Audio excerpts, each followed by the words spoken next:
Араң адилетсиз бийликтин арты даректөө фильмдин биринчи бөлүгү. 2007 жылдын 7 апрелиндеги окуя Кыргызстанда гана эмес, дүйнө жүзүн солуп кетирди. Шериктеш өлкөлөрдүн жана Орто Азия аймагынан Кыргызстан акыркы 5 жылда бир эмес 2 ирет революциялык жол менен бийлик алмаштырууга жетишти. Президент, өкмөт жана министрлер өз өлкөсүн таштай качып, адилетсиздиктин качкындарына айланышты.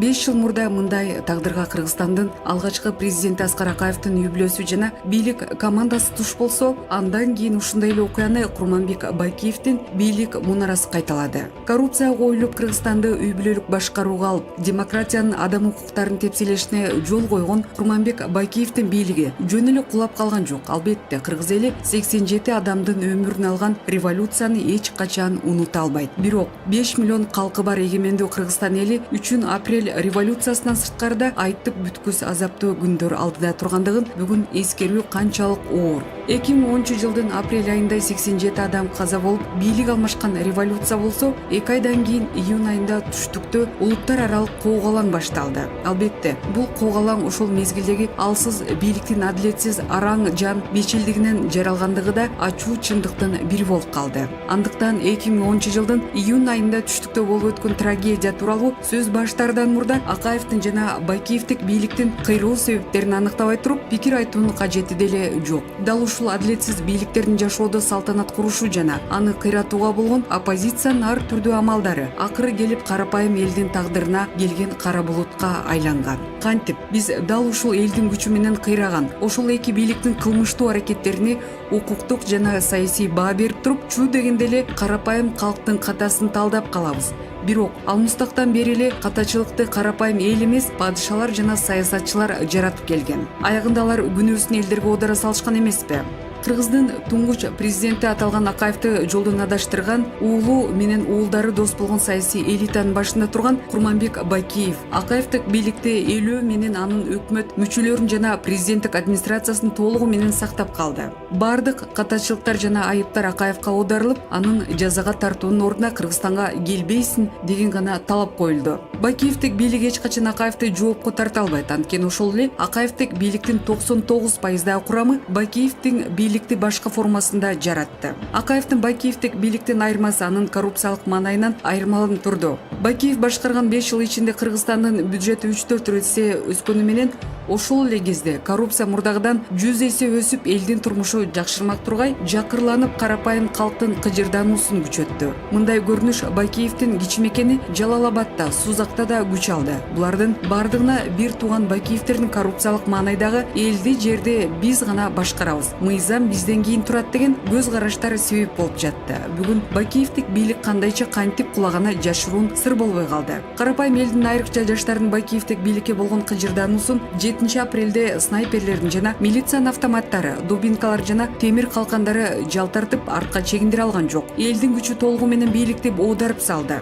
Бул күн 2010 жылдын 7 апрели болду. Революция 87 адамдын тагдырын кыйып кетти. Ушул күнү Текебаев, Атамбаев, Бекназаров, Сариев жана башка бир канча оппозиционерлер ок учкан революциянын башында эмес, улуттук коопсуздук кызматынын тергөө изоляторунда камалып отурушкан эле. Революциянын эртеси дал ушул адамдын курамынан убактылуу өкмөт жаралды. Бирок убактылуу өкмөт деп аталган бийлик элдин жана мамлекеттин кызыкчылыгын көздөдү деп айтуу кыйын. Революцияны жасаган эл 87 адамдын өлүмүнө кейип жашоого сиздентип карап калганда, убактылуу өкмөттүн мүчөлөрү бийликти эл менен эмес, кылмыш дүйнөсүндөгү чорный деп аталган армия менен кармап турууга далалат жасады. Буга жергиликтүү бийликке кылмыш дүйнөсүнүн өкүлдөрүнүн жайгап кирип алышарын мисал болот. Мындай фактылар Кыргызстандын бардык аймактарынан кезигет. Байкеевдик бийлик кулаганы менен анын тажрыйбасы Кыргызстанда деле гүлдөп турду. Бир аз мурда Кыргызстанды үй-бүлө жана бир туугандар башкарды деп Акаевдик жана Байкеевдик бийлик кыйраса, убактылуу өкмөттүн аракетинде бир көрүнүш биринчи күндөн кайра эле жанданды. Убактылуу өкмөттүн төрайымы жана президенти Роза Отунбаеванын бир тууган иниси Болот Отунбаев алгачкы күндөн эле бийлик башкаруу укуктарына ээ болуп, ал гана турсун СДПК партиясынын лидери болууга жетишти. Президент айымдын иниси жолдо калып, уулу Атайдын жасаган жоруктары Максимден айырмасы жок экенин бүгүнкү пресса тынымсыз жазып жатпайбы? Ал эми убактылуу өкмөттүн орун басары Өмүрбек Текебаевдин бир тууган иниси Асылбек Текебаев заматта Акмат жана Каныбек Бакиевдердин ордун алмаштырган. Бакиевдерден айырмаланып Асылбек Текебаев Кочкор атадагы Кыргыз-нефтегазды көзөмөл кылууга, өзбектердин лидери Кадыржан Батыров менен достошуп, губернатор Бектур Асановду ар кандай багыттарга бурууга таасир жасаган күчкө айланган. Каныбек жана Акмат Бакиевдер эмне жазса, Асылбек Текебаев аны толугу менен кайталады. Бүгүн дал ушул фактыларды Роза Отунбаева Өмүрбек Текебаев таң алабы? Таң албайт. Албетте жок. Убактылуу өкмөттүн мүчөлөрү элдин жана мамлекеттин кызыкчылыктарын көздөбөстөн жеке мамиледеги кептердин кубалап, өч алуу максаттарын мыйзамдан сырткары жүргүзө башташы Кыргызстанда үчүнчү күчтөрдүн ойгонушуна себеп болду. Дал ушул үчүнчү күчтөрдүн таасири түштүктө улуттар аралык мамиледин алуулангон өрт болушуна алып келди. Анда сөз ушул багытта болсун. Коголан түштүктү түрсүлдөткөн кимдер? Даректөө фильмдин 2 бөлүгү. Тытыраган автоматтын, тарсылдаган тапанча менен мылтыктын үндөрү кайсы бир көрүнүш эмес, ондогон эмес, жүздөгөн, а балким миңдеген адамдардын өмүрүн алган бул окуя ошол эле 2010-жылдын 10-июнь күнү Ош шаарында башталган улуттар аралык жаңжалдын учурлары эле. Бакиевдик бийлик кулагандан кийин 2 ай өтпөй Ош шаарында улуттар аралык жаңжал башталды. Бул жаңжал эмнеден чыкты? Анын себептери кайда барат? Бул окуя карапайым элдин башаламандыгынан жаралдыбы? Же айрым бир кыракы саясатчылардын журт бузар бузуклардын максаттарынан башталдыбы деген суроого сиздердин назарыңыздарда турган документалдуу фильм жооп издейт. Бул фильмдеги көрөрдөн мурда сиздерге эскертүү беребиз. Даректүү фильмди көрүп отуруп, сиздин кан басымыңыз жогорулап, психикалык жактан эмоцияга келишиңизге фильмди даярдагандан жоопкерчиликти өздөрүнө албайт.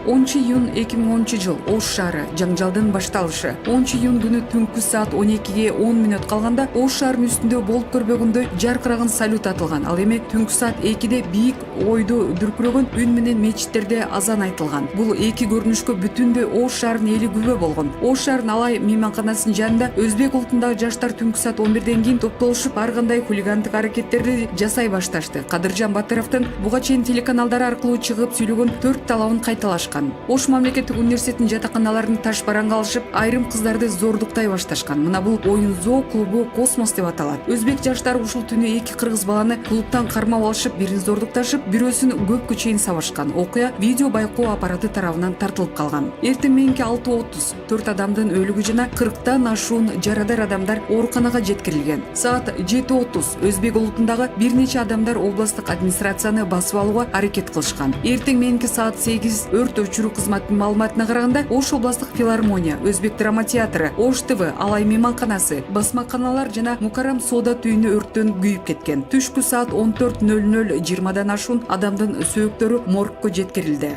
Алардын катарында Ош шаардык кеңешинин депутаты Аскар Шакировдун да денеси бар. 14:35 Бишкектен биринчилерден болуп Ахматбек Келдибеков, Садыр Жапаров, Камчыбек Ташиевдер келишип, ызы-учуу болгон элди тынчтандырууга аракет жасашты. Алар менен кошо жүргөн шаардын коменданты Асановду көргөн элде дем пайда болуп жатты. Шаардын үстүндө учкан вертолет жаңжалдын изин кайтаргандай болуп жатты. Кечки саат 17:10 Ош шаарына жакын жайгашкан Черемушки жана Фуркат айылдарында кырдаал өзгөчө курчуган. 3000 адам Ош шаарына келишип, Исмаил Исаковго жолугушуп, убактылуу өкмөттүн курал беришин талап кылышты. Исаков алардын талабын аткаруудан баш тартты. Кечки саат 21 расмий маалыматтар боюнча 41 адам кайтыш болуп, 624 адам медициналык жардамга муктаж болгон. Ош шаарынын ар кайсы райондорунан түндү жарык кылган өрттөр алууланып турду. Баткен, Жалал Абад областарында элдин нааразычылык билдирүүлөрү күчөп жатты. 12-июнь жаңжалдын 3-күнү эртең мененки саат 9 белгисиз адамдар тарабынан Араван районундагы ички иштер бөлүмүнө кол салуу аракети болду. Кара Суу районунда бир топ дүкөндөр талап тоноочулукка кабылды. Ош шаарынын Черемушка кичи районунда тынымсыз атышуулар улантылды. 10-40 мүнөт өткөндө акыркы маалыматтар боюнча 50 адам кайтыш болуп, 700гө жакын адамдар ооруканага ар кандай жаракаттар менен кайрылышты. Түшкү саат 12:00 Ош, Шейиттөбө, Онадыр аймактарында кырдаал курч бойдон калууда. Нариман айылында ички иштер бөлүмүнүн имараты өрттөлдү. 13:20 Ош шаарында 20 чакырым алыс жайгашкан Мада айылындагы калуушуларда бир күндө эле 8 адам кайтыш болуп, 100гө жакын адам жарадар болгон. Булардын ичинен 30 адамдын акыбалы оор болуп, ооруканага жеткирилген. Саат 17:00. Бул саатта алынган маалыматка караганда, Оштун Черемушка аймагында 30 адам кайтыш болуп, 70тен ашуун адам ар кандай оор жаракаттарга дуушар болгон. 17:10 Сузактагы Сампа пахта заводунун жанында Оштон Бишкекке бара жаткан 6559 номерлүү Пиримбаев Залкарга таандык Мерседес жеңил авто машинасы бир нече өзбектер тарабынан куралдар менен аткыланып, натыйжада машинадагы 60 жаштагы Максат Камалова, 25 жаштагы келин Айнура Камалова каза болгон. Мындан сырткары жаш балдар жана Залкар Пиримбаев ар кандай жаракаттардан доктурга жеткирилген. 17:45 Ош Бишкек жолундагы Сузакка таандык Сампа пахта заводунун жанында өзбектер бейгүнү жолдо бараткан 9 машинаны аткылашып, бул күнү Сампадан эле 12 адам каза тапканы маалым болду. 17:56 Жалал Абад областынын Аксы районунда бир катар кагылышуулар болуп, Кербен шаарында дүкөндөр талкаланып тонолуп, Кош дөбө, Торки айылындагы качууга мажбур болушту. 19:30 Оштогу абалды жөнгө салуу үчүн Бишкектен 4 самолет менен 300гө жакын атайын спецназдар келип түштү. 21:30 Ош областынын ички иштер башкармалыгынын жетекчилигине Өмүрбек Субаналиев дайындалды. Эл аралык Кызыл Жарым Ай коомунун басма сөз кызматы Өзбекстан Кыргызстандан качкан 6000 адамды кабыл алды деп билдирди. 22:20 Орусия бийлиги Роза Отунбаеванын аскер сураган кайрылуусуна силердин ички чырыңарга азырынча Орусия жамааттык коопсуздук келишим уюмунда кийлигишпейт деген жообун берди. 13-июнь жаңжалдын 4-күнү эртең менги саат 8:30 Ош шаарынын жалпы турмушунда тынчтык байкалгандай болду. А бирок дали болсо ар жерден атылган октордун үндөрү угулат. Жалал Абад 13-июнь 2010 түшкү саат 13:30 Жалал Абадда бир канча объектилер өрттөлүп жатты. Алардын катарында Жалал Абад областык телерадиосунун имараты да бар. 14:25 Базар Коргон районунда белгисиз адамдар кыргыздарды да өзбектерди аткылап жаткандыгы маалымдалды. Шамалды сайда абал оор, бир нече үйдөр өрттөлүп, дүкөндөр талкаланган. 16:15 Жалал Абаддагы Кушкен, Кайсын Советский жана Бекмамат Осмонов атындагы көчөлөрдө ок атышуулар токтобой жатат. Ал эми Кожо махалада 3 көчөнүн үйлөрү катары менен өрттөнүп кетти. Шаарда Бекназаров, Ташиев өзбектер менен жолугушуп жаңжалды токтотууга үндөп жатышты. 18:30 Ташбулак айылындагы Махмудов көчөсүндө катуу атышуулар болуп, жоон топ өзбек улутундагылар ички иштер бөлүмүн курчап алып, атайын аскер кийимдерин кийишип, БТРди баарын талкалашты.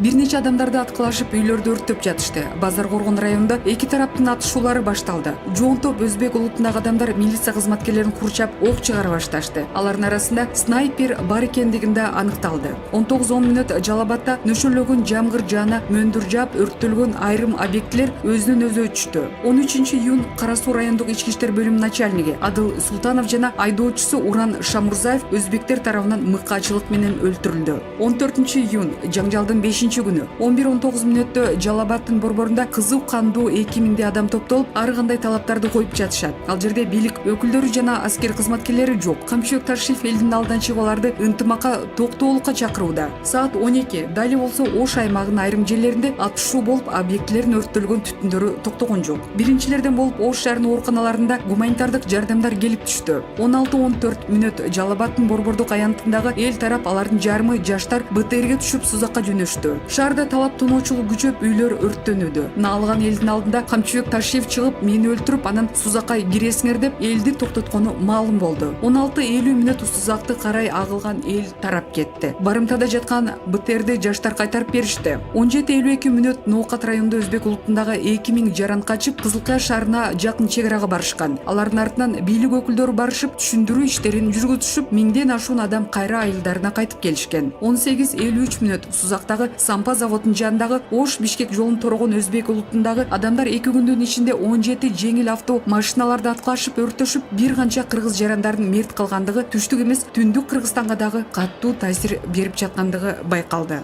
Уюшкан өзбек улутундагы жарандар Бишкек Ош жолунун Базар Коргондогу Тентек сайдан жана Сузактагы Сампадан бууп негизги магистралды токтотууга аракет кылып жатышат. Мындай аракеттерде 2 күндө 14 адам каза болуп, 100гө жакын адам ар кандай жаракаттарды алышты. 2010-жылдын 10-июнда түндөсү башталган Оштогу өзбек-кыргыз жаңжал өзбек сепаративтери тарабынан чоң даярдыкта келгендиги заматта байкалды. Мына бул адамдардын өлүктөрүнүн кыргыз же өзбек экенин аныктоо кыйын. Эмне болгондо да бул адамдар кыйноо менен өлтүрүлүп, акырында бензин менен өрттөлгөнүн көрүп турабыз. Өзбек улутундагылар кыргыздар кырып жатат деп чуу түшсө, Ош шаарында кыргыздар да өзбектер айыпсыз өлтүрүлүп жатат деп ызуучу башталды. 10-июндан 11-июнга караган түнү кыргыздарга жана өзбектерге караштуу бир нече соода түйүндөрү, дүкөндөр жана үйлөр алууланып күйүп жатты. Мына бул адам Кара Суу ички иштер бөлүмүнүн начальниги полковник Адыл Султанов, анын жанындагы колуктусу 3 баланын ненеси Гүлзада Султанова. Ак Бура дарыясынын үстүндө тартылган бул сүрөт жашоого кумарланган бакыттын гана элесин берет. Ал эми булар ушул эле 2 жубайдын балдары. Караңызчы, кандай зыңкыйган жигит. жигит. Дал ушул адам бүткүл өмүрүн кыргыз милициясына арнаган эле. Мына бул адам анын жанындагы айдоочусу старшина Улан Шамурзаев 2010 жылдын 13 июнда Кара Суу районундагы Нариман айыл өкмөтүндө эки элди жараштыруу максатында Кара Суу райондук ички иштер бөлүмүнүн начальниги Адыл Султанов, айдоочусу старшина Уран Шамурзаев менен Кара Суу районунун акиминин орун басары Шаятовдун кепилдиги менен өзбек элинин арасына куралсыз кирип барышат. Машинадан түшкөндө эле өзбек улутундагы адамдар Султановду тепкилеп, Шамурзаевди башка чаап алып келишет. Ал эми кепил болгон Шаятов болсо эч нерсе көрбөгөндөй элдин арасына кирип кетет. Ошондо жагалданган өзбек жаштары куралсыз бул эки адамга аюусуз мыкачылык жана жырткычтык менен мамиле жасашкан. А бирок жүздөгөн адамдар арасынан бир өзбек аксакалы койгула деген тыюу сөзүн айтпаган. Ошондо кылмышкерлер старшина Уран Шамурзаевдин колун кайрып туруп, бир аздан кийин мунун башын муздап силерге көрсөтөм дейт. Аны кандайча кылганын ал өзү айтып берсин.